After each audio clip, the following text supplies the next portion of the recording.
그것이 헛된 것으로 여겨진 것이 얼마나 많습니까? 그러나 우리 주님의 말씀은 2000년 전이나 지금이나 똑같이 동일하게 진리이니 우리는 이 말씀을 우리가 믿고 따라가도 든든한 말씀이요, 이 말씀은 그대로 역사하기 때문에 능력의 말씀인 줄로 믿습니다. 하나님의 말씀을 통하여 저희에게 들려주어 음성을 들을 수 있도록 무뎌진 우리의 심령에 성령의 기름을 부어주시고 또한 우리의 생각이 새로워질 수 있도록 역사해 주옵소서. 주의 음성을 듣습니다. 이 시간도 기록된 말씀을 통하여 저희들에게 말씀하여 주시옵소서. 우리 주 예수 그리스도의 이름으로 기도하옵나이다. 아멘. 오늘 시간에는 요한복음 강의 37번째 시간으로서 갈릴리 해변에 모인 7 제자들이라는 제목으로 함께 말씀을 나누기로 합니다. 요한복음은 따라서 일단 요한복음은 생명의 책이요, 하늘의 책이다. 무슨 책이요? 무슨 책이요? 네, 생명의 책이다. 요한복음은 처음부터 끝까지 생명에 대해서 얼마나 글자가 많이 나오는지 몰라요. 태초에 말씀이 계시는 이 말씀이 하나님과 이 말씀이 하나님과 함께 이 말씀이 하나님이라. 이 말씀 안에 생명이 있었습니다. 뭐가 있어요? 생명이. 내가 너희에 온 것은 양으로 생명을 갖고 더 풍성하게 얻게 하라. 내가 길이요 진리요 생명이다. 나는 부활이요 생명이다. 이것을 기록하면 너희로 생명을 얻게 하라. 할렐루야. 이 생명에 대해서 계속 얘기를 하는 거예요. 이 생명이라는 말을 헬라어로 뭐라고 하냐면 조에라고 합니다. 따라서 조에라는 거예요. 이 생명은 조에라는 것은 없어지지 않냐는 생명이요, 죽음이 정복할 수 없는 생명이요, 아버지의 생명이요, 영원한 생명을 생명이라고 하는 거예요. 그러니까 이 식물 있잖아요. 이 식물에 생명 있어요, 없어요? 생명 있죠. 이거 있죠. 이 생쥐가 살아 있잖아요.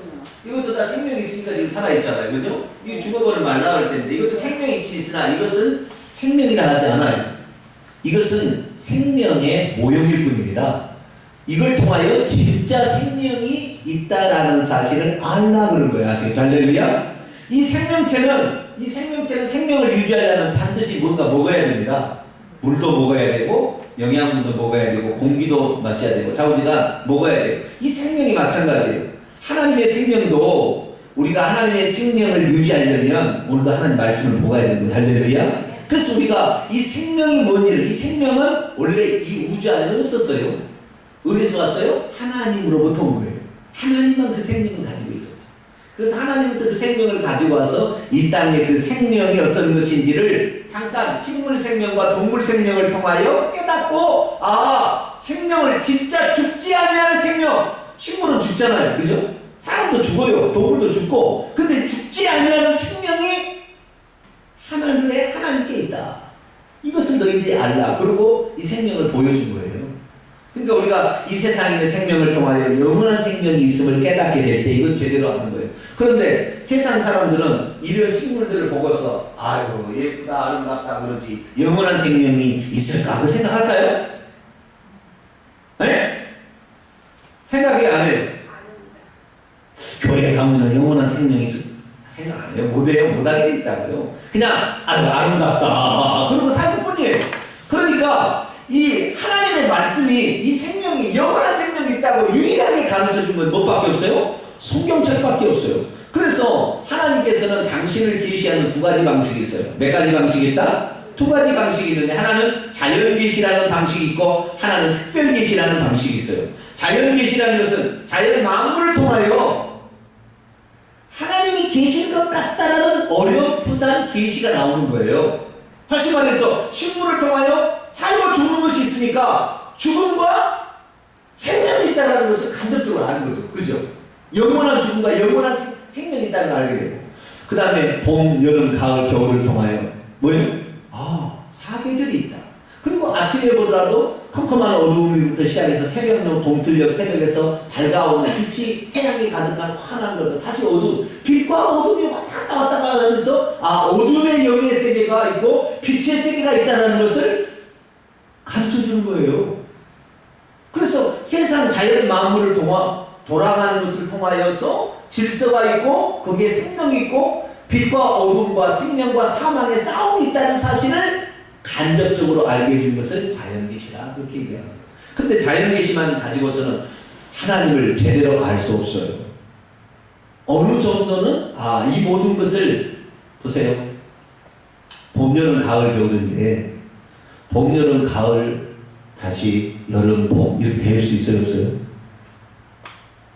봄, 여름, 가을, 겨울 안 가고 봄, 여름, 가을, 다시 여름, 봄 이렇게 할 수 있어요? 없어요? 안 돼요. 그거 안 되죠. 반드시 일정한 질서가 있잖아요. 봄이 되면 여름이 오고 여름이 오면 가을이 오고 가을이 오면 겨울이 오고 다시 겨울이 오면 또 봄이 오고 이것이 성경에 딱 하나님께서 그렇게 하나님이 딱 명령을 해놨어요. 자, 자연계시록을 한번 볼까요? 창세기 1장을 열어보겠습니다.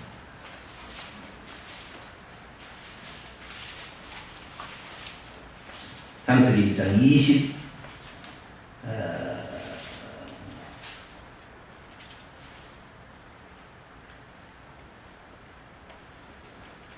어디가?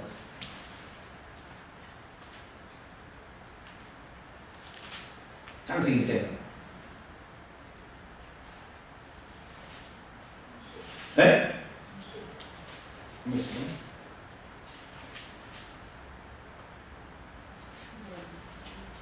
밤을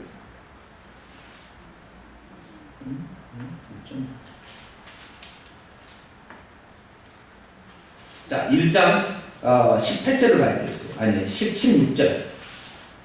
1장 16절. 16절에는 14절, 16절을 먼저 보고 14절을 보겠습니다. 16절 보겠습니다. 시작. 하나님이 두 큰 광명체를 만드사 큰 광명체로 낮을 주관하게 하시고 작은 광명체로 밤을 주관하게 하시며 또 별들을 만드시고 이게 해와 달과 별들이란 말이잖아요. 그죠? 해와 달과 별들이 있는 것은 자, 저기 해가 떠 있고 저녁에 달이 떠 있고 별이 떠 있는 것은 낮에 해가 떠 있는 것은 하나님이 하늘에게 심심하니까 하늘에다 달아놨죠? 네? 그게 아니죠. 자, 14절 나가죠. 14절 같이 읽습니다. 시작. 하나님이 이르시되 하늘의 궁창에 광명체가 있어 낮과 밤을 나누게 하시고 그것들로 징조와 계절과 날과 해를 이루게 하라. 해와 달과 별들을 하늘을 이걸 통하여 계절이 나타나는데 뭐가 나타나요? 봄, 여름, 가을, 겨울 계절이 나타나요. 징조는 사인이고요. 이것은 일식과 월식을 통하여 사인을 알려주는 거예요. 그래서 예수님이 태어나실 때에 일식과 월식, 예수님이 돌아가실 때도 일식이 대낮에 일어나서 캄캄한 어둠이 올려오듯이 징조가 있는 거예요. 아시겠죠? 큰 사건이 있을 때는 징조가 있는 것이고요. 그 다음에 계절이 나타나고 그 다음에 날이 나오고 날은 뭐예요? 어둠과 빛이 조화죠. 그 다음에 해 이것은 1년 12달이라는 얘기 나오죠. 그렇듯이 하나님께서 이렇게 딱 지정해 놓은 거예요. 하루가 24시간이 뭐 다른 게 아니에요. 그래서 모든 창조를 통하여 하나님이 창조된 이 해와 달과 별들을 통하여 일정한 질서가 유지되고 또한 거기에 빛과 어둠, 생명과 사망이라는 것이 충돌하면서 이게 가는 것을 통하여 어렴풋하게 하나님이 있어야만이 빛의 세계에 들어가 살게 되고 영생을 얻는다는 것을 가르쳐주지만 이것은 정확히 하나님도 알 수 없어요. 그러나 어느 정도는 알 수가 있겠죠. 그래서 하나님의 특별 계시를 줬습니다. 이 특별 계시가 뭐냐? 성경책이. 할렐루야. 성경책에 보니까 영원한 생명이 있다는 것을 어디 책을 봐야 돼요? 요한복음을 읽어보면 아하! 영원한 생명이 있구나라는 사실을 알게 된다는 거죠. 그러니까 우리가 요한복음을 읽게 되는 거예요. 특별히 마태, 마가, 누가 요한복음이 있는데 마태, 마가, 누가복음은 인간으로서 예수님을 기록해 놓았고 요한복음은 하나님으로서의 예수님을 기록해 놨어요. 그래서 요한복음은 하나님의 아들이시자 하나님이신 예수님 이것이 요한복음에 기록되어 있기 때문에 요한복음은 생명의 책이자 하늘의 책이다 그러는 거예요. 요한복음을 통하여 예수님이 여호와 하나님이라는 사실이 드러납니다. 요한복음 8장에 읽어보면 내가 I am that I am, 내가 바로 그니라, 내가 바로 요한이라는 얘기를 예수님이 3번씩 났어요. 그래서 우리는 요한복음을 통하여 여호와께서 육신을 입고 이 땅에 오신 그러한 하나님이라는 사실을 깨닫게 되는 거죠. 그래서 우리는 이 요한복음을 생명의 책이자 하늘의 책이라고 하는 거예요. 그래서 요한복음을 읽었을 때 예수님이 누군 줄 알아야 돼요? 하나님의 아들 하나님으로 알아야 되고 그 다음에 예수님을 믿어야 영생을 얻는다는 것을 아는 것이, 이것이 요한복음을 제대로 읽은 거예요. 그 요한복음의 요절이 뭐냐? 20장 31절이에요. 20장 31절 한번 읽어볼까요? 시작. 오직 이것을 기록함은 너희로 예수께서 하나님의 아들 그리스도심을 믿게 하려 하며 또 너희로 믿고 그의 이름을 힘입어 생명을 얻게 하려 합니다. 할렐루야. 그러니까 요한복음은 결론이 뭐냐면 요한복음 20장 31절이에요. 이것이 결론이다. 요한복음의 결론. 이 요한복음을 쓴 목적은 어디에 있느냐? 예수님이 하나님의 아들이요, 이분이 우리를 구원할 구세주다 뿐만 아니라 그 예수님을 믿어야 생명을 얻는다. 이것을 가르쳐 주려고 요한복음을 기록한 거예요. 자, 요한복음을 계속 읽었어요. 1장부터 계속 읽었어요. 근데 예수님이 하나님의 아들인 줄 몰라버렸다. 그 사람은 이거 뭐 한 거예요 지금? 뻘짓한 거예요. 따라서 합시다. 뻘짓했다. 대답을 안 하십니다. 뭐 한 거예요? 뻘짓한 거예요. 여기서 그걸 발견하라고 이거 성경책을 줬는데 그걸 발견하지 못했다. 이제 조금 더 감춰진 겁니다만은 예수님은 결국에 하나님의 아들일 뿐만 아니라 누구시다? 하나님이시다. 그래서 맨 마지막에 신앙 고백이 뭐냐? 디두모라는 도마의 신앙 고백이 맨 마지막에 나와요. 그것이 28절에 나와요. 같이 읽어볼까요? 시작. 도마가 대답하여 이르되 나의 주님이시요 나의 하나님이시다. 처음에는 하나님 아들로 나왔는데 마지막에 신앙 고백은 하나님으로 끝내요. 왜? 예수님 하나님이니까. 그런데 이것은 사실 많이 감춰졌어요. 그래서 사람들이 잘 몰라요. 이것은. 우리 교회가 되니까 제가 하도 얘기하니까 당연히 그런 게 아니잖아요. 여러분 다른 교회 나간 사람에게 예수님이 여호와 하나님이 나라고 얘기하면은 뭐야? 이렇게 할 거예요. 천국에 가면은 하나님도 계시고 보좌 우편에 예수님도 계시고 그러는 거예요. 하나님 한 분 계시는 거예요. 한 분 계시는 거예요. 아시겠죠? 천국에 가면 보좌가 한 개예요. 근데 우리가 그동안 모르는 거예요. 이거를 얼마나 어리석은지 가르쳐주지 않으면 잘 몰라요. 천주교 열심히 다녀서 천국 갈 줄 아는데 거짓된 것을 가짜로 가르쳐주는 거잖아. 마리아 교리 다 가짜요. 교황교리 다 가짜요. 고해성사도 가짜요. 연옥도 가짜요. 성상 숭배나 마리아 숭배하면 복을 받는다고 다 가짜예요. 뭐 가짜 그렇게 많은지 아니 가짜 투성이에요. 그런데 천주교 열심히 다니면은 열심히 다닐수록 뭐예요? 지옥 가는 거예요. 우리가 제대로 알아야 되는데 우리의 영안이 항상 열려서 진리를 추구하게 되기를 축원합니다. 요한복음 8장 31절에도 진리를 알지니 진리가 너희를 자유케 하리라. 할렐루야. 진리를 알아야 모든 영의 세계에서 내가 승리할 수 있는 거예요. 진리를 모르니까 귀신이 하는 것을 하나님이 하는 거라 착각하는 거잖아요. 그래서 우리는 오직 진리 대신 예수 그리스도 그분만을 붙들게 되면 자동적으로 내 몸은 어떻게 진다? 건강해진다. 할렐루야. 내가 예수 그리스도를 제대로 붙들면 자동적으로 건강해져요. 내가 예수 그리스도를 믿으면 우리 가운데 자동적으로 저주가 떠나니까 사고가 안 일어나고 병원 갈 일도 없다니까요.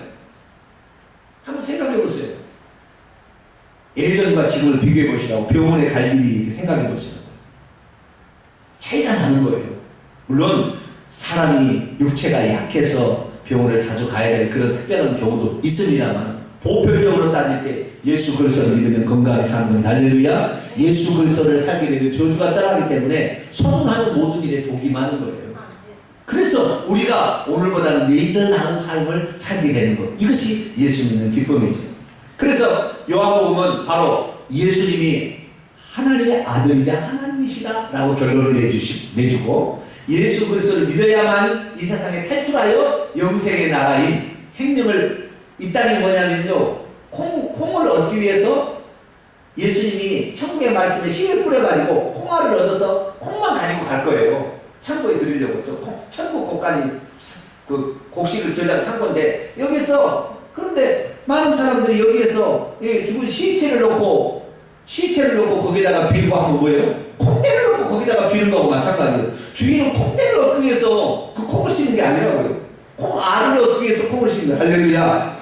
그래서 이 콩알을 얻게 되면 콩알만 가지고 가지 콩대는 여기다 놔두고 가는 거예요. 그러니까 이 콩대 시체를 가지고 거기다가 교환 보세요. 천주교 가보세요. 시체를 갖다 놓고 예배를 드리고 전부 시체를 갖다 놓고 하면 다 죽은 데는 사망이 임한 거예요. 사망은 저주예요. 이 저주는 누가 가지고 다니는 거예요? 마귀가 가지고 다니는 거기 때문에 그 시체를 경배하고 시체에게 절하고 시체에게 예배를 드리면 귀신이 와서 그 영혼을 다 먹는 거라는 거예요.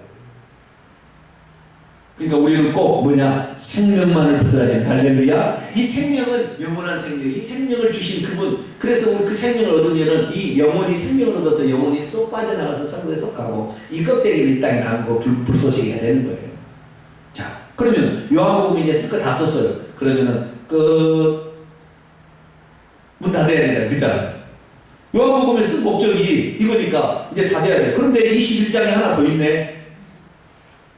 왜 있을까요? 따라서 해봅시다. 빼먹은 말이 있었다. 자, 시작. 빼먹은 말이 있었다. 뭐 그렇잖아요. 편지를 딱 썼는데 빼먹은 말이 있었어. 그러면 뭐라 그러? 추신. 뭐라고요? 추신. 하고 내가 이거 했는데 이거 조심해라. 한마디 추가할 때가 있잖아요. 그래서 요한복음 21장은 뭐다? 추신. 어떻게 그렇게 잘하세요? 금방 이해를 하시네. 추신과 같다. 뭘 빼먹었을까?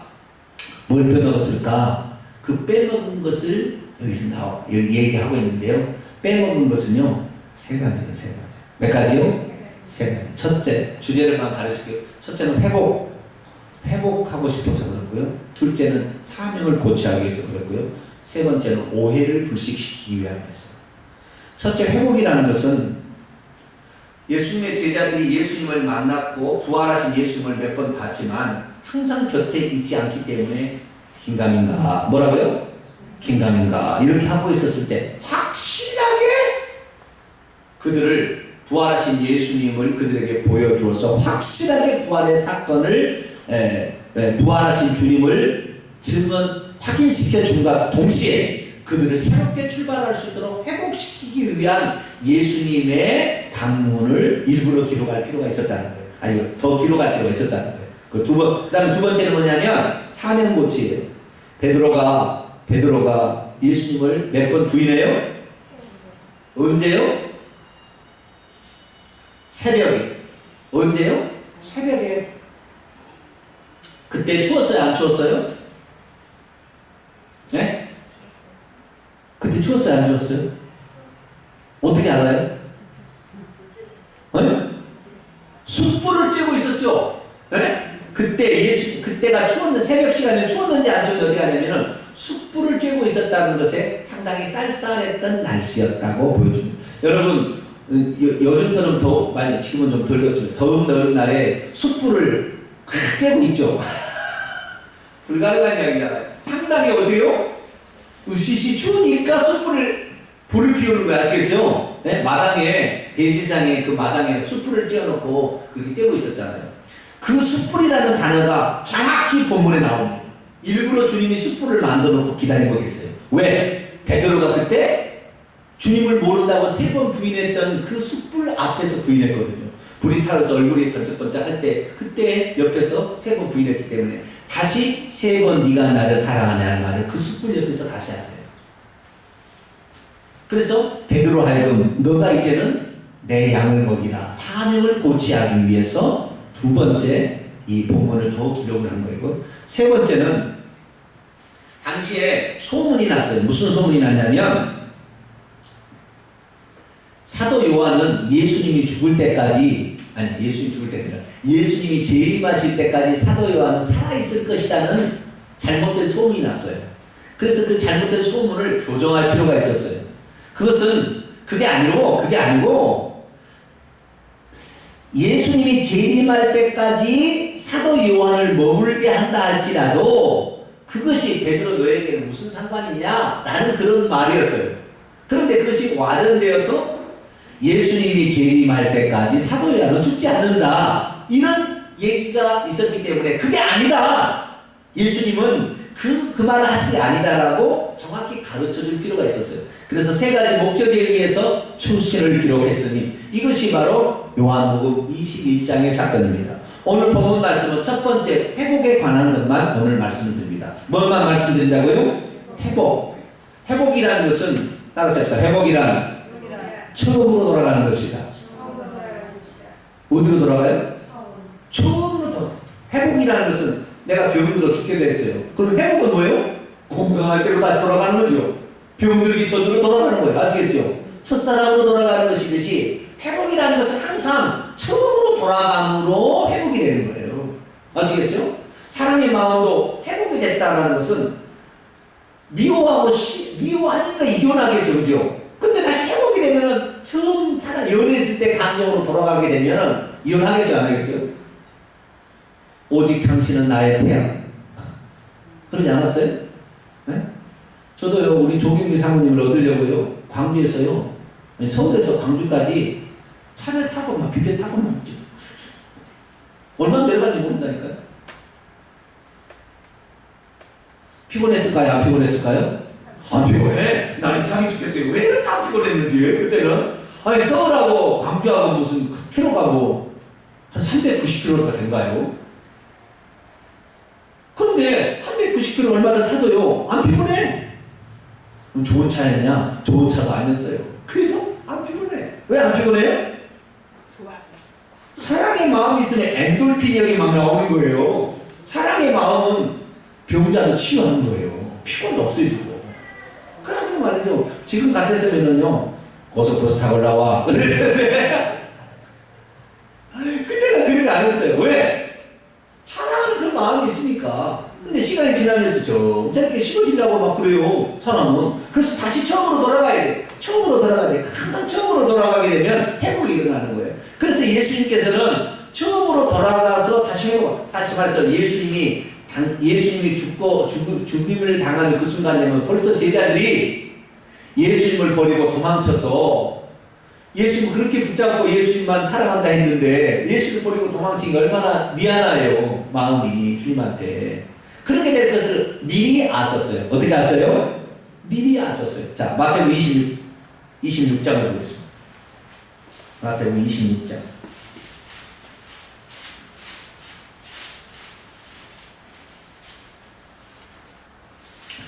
26장 32절.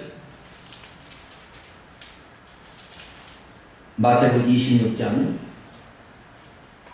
성찬식을 하신 직후에 베드로가 부인하기 전에 이 말씀을 하셨어요. 32절.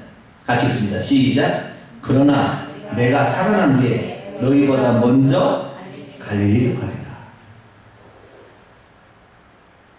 베드로가 아니 부인하기도 전에, 제자들이 도망치기도 전에 주님을 배반하고 도망칠 그들이 어떻게 할지를 공황 상태에 빠지거나 두려움에 혹시 자기도 죽일까봐 두려움에 떨고 있는 그들에게 다시 새롭게 시작하기 위해서 어디로 보내냐면 이 갈릴리에서 예수님이 사역을 시작하는데 갈릴리 처음에 제자들을 만나셔서 그들을 불렀던 그 장소로 다시 주님이 가신다고 미리 얘기를 해놨어요.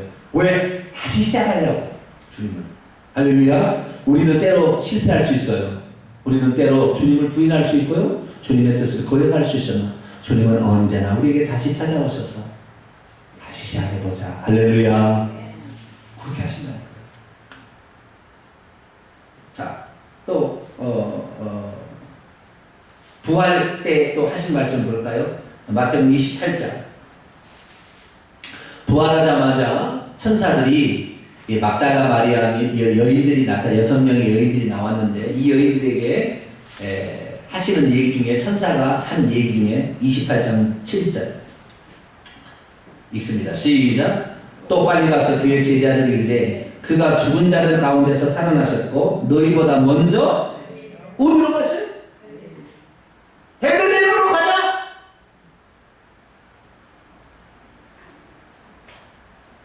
그 다음에 뭐 또 다른 장소 많이 있잖아요. 다른 데로 가자. 그럴 수 있잖아. 여리고로 가자. 이것도 할 수가 있는데 예수 왜 베드로 갈릴리로 가자? 갈릴리에서 처음 시작했으니까. 갈릴리에서 처음으로 제자들을 불러서 그 어부들을 불러다가 제자 삼았고 그리고 거기에서 사역을 시작했기 때문에 갈릴리는 무엇이 어린 것이에요? 추억이 어린 것이에요. 무엇이 어렸어요? 추억이 어린 것이에요. 지금도요 사람의 마음이 삭막해지면요 부부가 연애할 때 참 연애했던 그 추억이 어린 장소를 한 번씩 가볼 필요가 있어요. 그리고 요즘에는 먹고 살기 힘들어요? 아니면 먹고 살만은 해요? 굶어 죽지는 않잖아요 지금은. 그러니까 여러분 자식들이 말이죠 이렇게 좋은 환경, 우리는 생각지도 못한 환경 아니에요. 우리는 화장기도 없어서 집세기로 똥구를 닦은 적이 있었다니까요. 안 그러셨나요? 시절을 살았어요. 쌀밥은커녕 보리밥도 못 먹어서 힘든 시절이 있었단 말이죠. 그런데 지금 얼마나 잘 살아요. 근데 이놈들은 아무것도 몰라. 아유 힘들어 죽겠대 지금도. 이놈들 공부도 안 하고 정말 내가 보기에는 그냥 정말 이것들 그런 생각이 들어요 안 들어요? 이 좋은 줄이 몰라 지금. 그럴 때는 어떻게 해야 되느냐? 자식들의 차를 태우면 돼요. 그래가지고 엄마 아빠가 참으로 반지하에서 생활했던 그 집을 데려가야 된다요. 데려가가지고 야 여기 봐라. 엄마 아빠는 아무것도 없는데 월세로 반지하에 14만짜리 이렇게 살았다. 너희들이 봐봐. 숨쉬고 9년이나 있냐 이렇게 봐봐라 이렇게. 네? 예수님께서 말하느냐? 글쎄요, 그 과거의 추억이 어린 곳으로 다시 가서 그래, 우리는 처음부터 아무것도 아니었다. 따라서 합시다. 나는 처음부터 아무것도 아니었다. 주님이 아니고서는 나는 아무것도 아니었다. 무슨 시인이 하는 게 있어요. 그가 내 이름을 불러주기 전에는 나는 하나의 몸짓에 지나지 않아요. 나는 아무것도 아니야. 그분이 나를 불러줌으로 말미암아 내가 새로운 인생을 살기 시작한 거야. 할렐루야. 거기만 육신을 위해서 거기만 붙잡고 사는 인생을 살다가 사람을 낳는 새로운 사람을 천국에 데려가기 위해서 그 일을 감당하는 새로운 일에 동참하게 된 거예요. 그래서 주님은 추억이 서린 그 장소에 갈릴리로 간다 이렇게 약속을 하고 그리 간다 미리 얘기를 해놓은 거예요. 그러니까 베드로가 이제 부활하신 예수님을 만나자마자 어디로 가려고 이루었겠어요? 갈릴리로 가야 되겠다. 자, 이제 우리 요한복음 21장. 이렇게 해서 제가 이제 한마디씩 이제 설명을 끝내겠습니다. 이 상태에서 이제 성경을 보면 성경이 이해가 돼요. 자, 21장 1절. 그 후에 예수께서 디베랴 호수, 이게 갈릴리 바다를 다르게 지칭하는 말이에요. 디베랴 호수에서 또 제자들에게 자기를 나타내셨으니 나타내신 일이 이러하니라. 시몬 베드로와 디두모라는 도마와 갈릴리 가나 사람 나다나엘과 세베대 아들들 야고보 요한이죠. 다른 제자 빌립과 안드레. 일곱 명의 제자는 다 어디 출신이에요? 다 갈릴리 출신. 갈릴리에서 주님으로부터 부름받아서 제자가 되었고 갈릴리에서 예수님과 더불어서 3년 반 동안 살은 사람들이에요. 그때 3절 시몬 베드로가 나는 물고기 잡으러 가노라 그랬어요. 자, 많은 이 성경 목사님들이 뭐라고 그랬냐면 베드로가 아니요 사명을 잊어버리고 물고기 잡으러 갔대. 이 못된 것 같아요. 그렇게 해석하는데 이건 잘못됐어요? 잘 됐어요? 잘못된 거죠. 왜 베드로가 이 갈릴리 온 거예요? 예수님 만나려고. 왜? 너희보다 먼저 내가 갈릴리로 간다고 했기 때문에 갈릴리에서 만나자 그랬으니까 베드로가 갈릴리에서 주님을 만나기 위해서 왔어요. 그런데 맨날 며칠을 기다려도 주님이 오시지 않으니까 물고기 잡고 있어야지 라고 생각하고 물고기 잡으러 간다고 그런 거예요. 그러니까 나머지 제자들도 다 함께 가겠대요. 그래서 그날 밤에 배를 타고 물고기 잡으러 갔네. 그런데 3절 보세요. 하반절 보세요. 그날 밤에 몇 마리 잡았어요? 여러분, 한 투망 던지는 사람이 몇 년 쉬었다고 투망 못 던지나요? 자전거 탔던 사람이 한 3년 못 탔다고 자전거 못 타나요? 그렇지 않죠. 고기 잡는데 아주 선수들이었는데 이들이 고기를 그날 밤에 못 잡는 것이 기적이에요? 잡는 것이 기적이에요? 응? 잡는 게 기적이죠. 잡는 게 기적이에요? 네?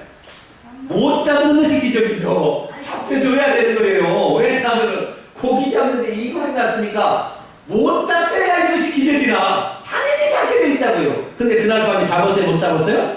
못 잡았어요. 누가 훅훅 불고 있었어요? 바람을? 고기야 저기 가라. 누가 불고 있었어요? 여러분, 우리의 삶에서요 정상적이 아닌 아주 특별한 환경이 나타나거들랑 하나님이 지금 나에게 개입하고 있다 생각하시면 돼요. 당연히 이렇게 돼야 돼. 그런데 아주 이상하게 되고 있어. 둘 중에 하나예요. 하나님이 관여하고 있든지 마귀가 관여하고 있든지 둘 중에 하나예요. 하나님이 관여하고 있을 때 마귀가 관여할 때 분별할 수 있어야 돼. 마귀가 관여하고 있으면 마귀를 예수 이름으로 쫓아버려야 되고 하나님이 관여하고 있으면 그 앞에 겸손히 무릎을 꿇어야 돼. 근데 그런데 이들은 밤새도록 고기를 잡았는데요. 4절 보세요. 날이 새갈 때까지 그들은 고기 한 마리를 잡지 못했어요. 왜 이거 딱 읽을 때 무슨 생각이 나나요? 과거에 누가복음 5장에 보면 밤이 새도록 베드로가 안드레아하고 더불어서 고기를 잡았으나 고기를 잡지 못하는 상황이 그대로 나오죠. 주님은 원래 처음에 그를 불렀을 때 상황으로 지금 다시 만들고 있는 거예요. 그리고 날이 새갈 때 예수님께서 바닷가에 서 계셨어요. 그러나 제자들이 예수신 줄 몰라고 지금도 그물을 내리고 있어요. 이제 새벽에 동토를 무렵이죠. 그때 예수님께서 말합니다. 얘들아, 너희에게 고기가 있느냐? 이건 뭐냐면 지금 우리가 이렇게 번역을 했을 뿐이지 예수님과 지금 바닷가에 서 있는 예수님과 저 배에서 고기 잡고 있는 그 사이들 가이는 얼마만큼 차이가 난다고 나와 있어요. 8절에 보니까 거리가 불과 한 50간쯤 되었더라. 원문에 보면요 200규빗이에요. 200규빗은 90m 정도 되는 거예요. 90m 정도 떨어져 있어요. 그런데 이렇게 얘기했어요. 여보시오!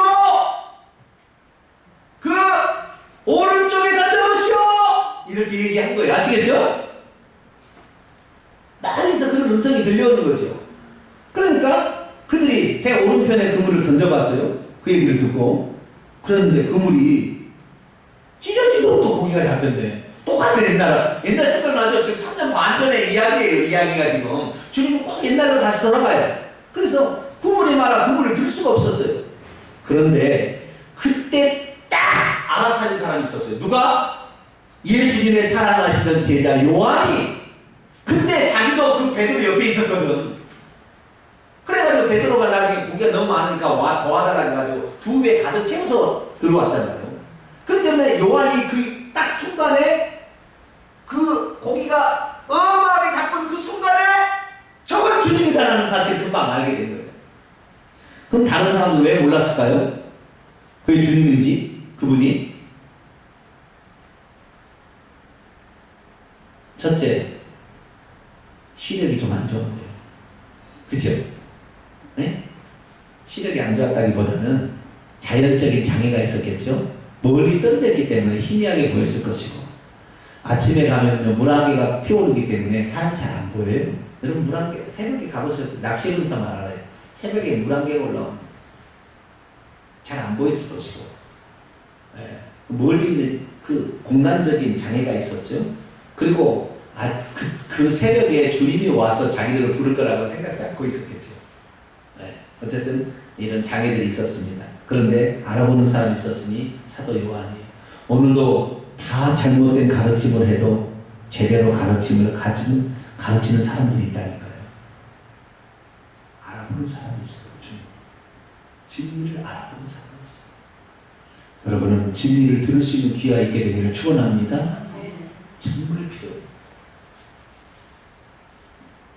시몬 베드로가 그 얘기를 들었을 때 얼마나 다혈질적입니까? 주님이 오셨다는 얘기를 듣게 생각해 보니까 맞네. 그잖아 지금 상황이. 에? 밤새도록 고기를 잡았어. 한 마리도 못 잡았어. 근데 그때 배 오른편에 던지라고 그랬어. 그랬더니 던졌더니 그물이 찔들어 잡았어. 옛날 자기가 불렀을 때 그 장면이잖아요. 주님이다라는 얘기를 들으자마자 금방 베드로가 깨닫습니다. 여러분 누가 진리의 말씀을 알고 있다 한마디만 해도 진짜 진리를 기다리고 있던 사람은 진리를 발견하게 돼 있어요. 할렐루야. 그걸 한다니까요. 알아. 바로 베드로가 주님이라는 얘기를 듣고 겉옷을 벗어놓고 자기들이 걱정스러우니까 고기를 잡다가 주님 앞에 이렇게 맨살로 가겠습니까? 다시 겉옷을 걸치고 대강 걸치고 주님 앞에 가는 겁니다.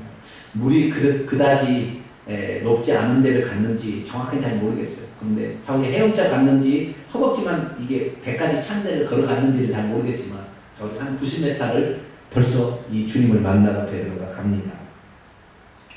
다른 제자들은 작은 배에다가 내려서 그물을 이렇게 못 끌어올리니까 그물을 잡고 다른 배를 노를 저어가지고 그걸 끌고 오는 거예요. 지금 상황이. 그런데 베드로가 육지에 와보니까 무엇이 있어요? 이건 또 갑자기 또 무슨 생각이 확 나요? 부인했던 그 장소가 확 나는 거죠. 그 숯불이 딱 이 숯불이라는 단어가요. 그 숯불이라는 단어하고 똑같은 단어예요. 성경 보더라도 헬라어. 숯불이 딱 피어 있어. 그런데 그 위에는 우리 주님이 제자들이 피곤해서 지쳐서 힘들어할까봐 그들에게 아침 식사를 준비하고 있었어요. 생선과 떡을 굽고 있었어요. 예수님께서 베드로에게 말합니다. 지금 잡은 생선을 좀 가져와라. 왜요?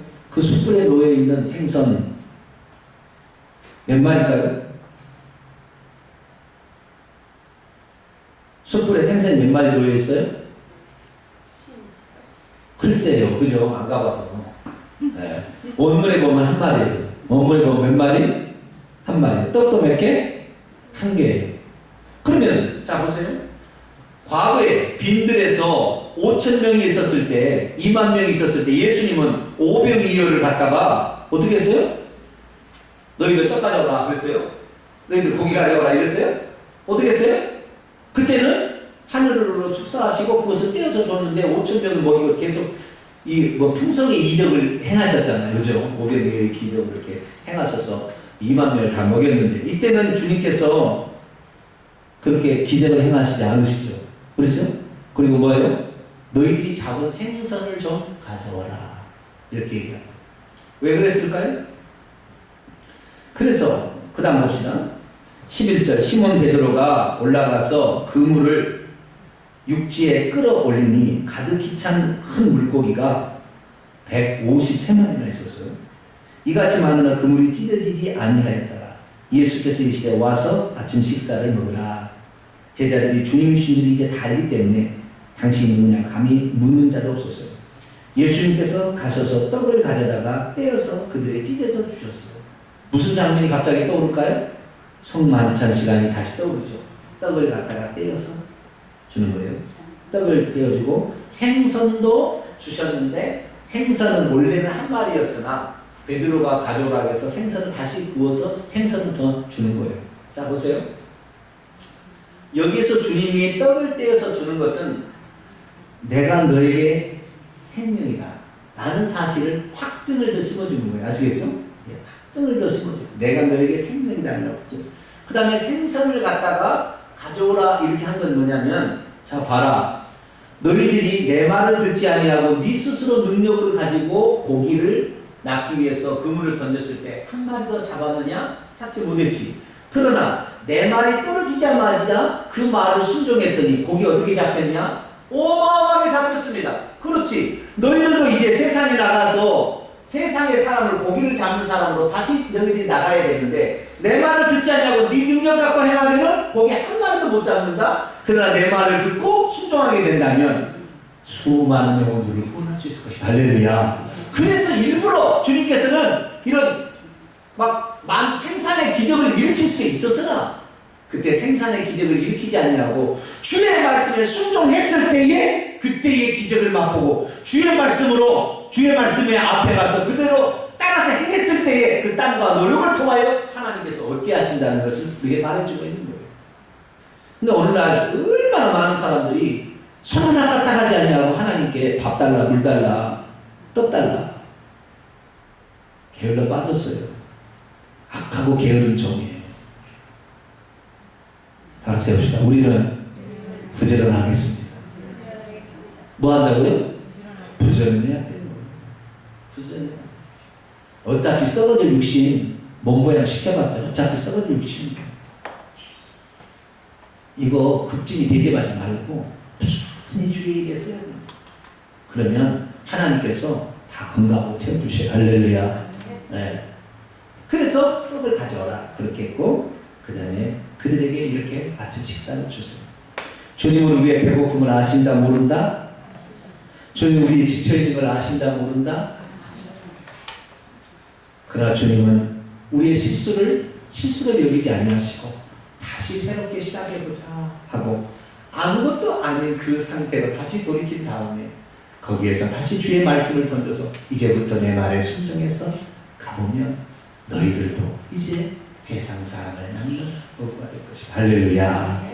그래서 그 베드로를 위한 또 특별한 가르침이 이제 15절부터 나와요. 베드로에게 특별히 얘기를 합니다. 이제 말씀을 정리합니다. 주님은 회복의 주님이십니다. 할렐루야. 그리고 모든 것을 새롭게 시작하도록 우리를 이끄세요. 그래서 특별한 어떤 사건이 벌어지면 즉시 무릎을 꿇으세요. 하나님이 나를 지금 찾으시오. 그리고 다시 시작한다면 우리는 초대교회 놀라운 역사를 이루었던 이 제자들처럼 위대한 역사를 이룰 줄로 믿습니다. 기도하겠습니다. 거룩하신 아버지 하나님, 오늘도 이렇게 주의 말씀으로 저희들을 안내해 주시니 감사를 드립니다.